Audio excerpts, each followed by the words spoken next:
The biggest thing right now that I think that I'm really proud of is that, first of all, our hydrotherapy area and our cryotherapy, particularly our cold therapy for recovery, there are 300 athletes that have access to this room. And so it's not just football. I mean, it's track and field, it's soccer, it's softball. So there's quite a few people that use this room, swimming and diving. So here's our hydrotherapy room. We have a hot tub and a cold tub. But what we're trying to add now are 2 cryotherapy tanks, which are super cold, about 230 degrees. You get in a tank that goes up to about the neck, and you're in there for 3 minutes. And it's tremendous for recovery. So the tanks themselves, guys, run on liquid nitrogen.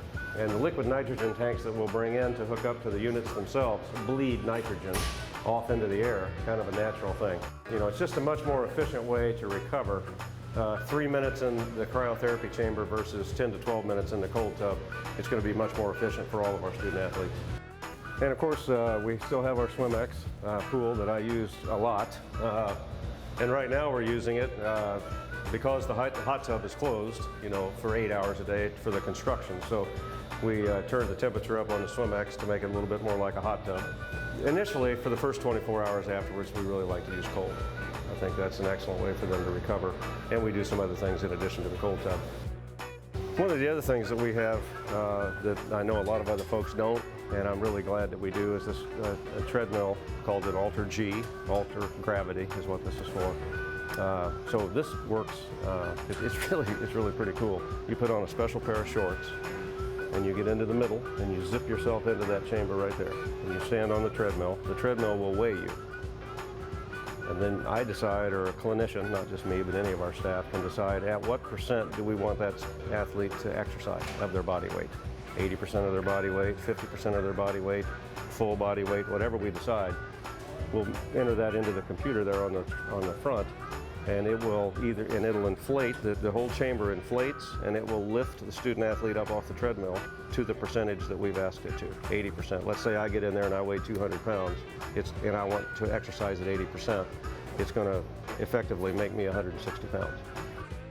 We're really fortunate to have laser therapy. That's the other real new type of modality that not a whole lot of people have, but I think we've been using it here for about 8 or 9 years. Pretty happy with that. This is a laser unit, and laser is the latest, greatest type of modality used. And laser, the waves of laser enter your body and work at the cellular level. They go all the way down to the cells, and what they do is they increase the production of ATP in the mitochondria, and that helps to give energy and produce healing. So this is the depth of penetration for the laser as opposed to a hot pack is considerably different. Well, primarily I'm in charge of football, and you know, I have great help, and Derek being one of them in there that you just saw, but we have a great staff, 18 athletic trainers here on staff, and a chiropractor, and we have a tremendous team of physicians, 10 or 11 physicians headed up by Pat Smith. How do I keep things organized? I really don't know sometimes. It's more like organized chaos.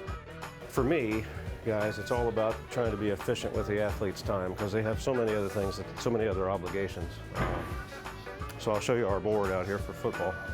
You know, what I like to do here is put up a card with the athlete's name and the date and the treatment that they're to receive. And it's always on this board. This is the football board. So when the athlete comes in the room, they find themselves, take their card, and either I'll help with their treatment or one of our students or other staff members will help facilitate their treatment in the order that I want it done.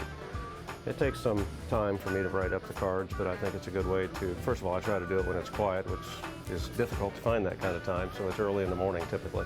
I try to stay ahead a little bit and come out here, and I actually get a chance to administer some treatment once in a while. Although I've got such a great group, they probably prefer that I stay away, I would imagine. That should be about it though for our stuff.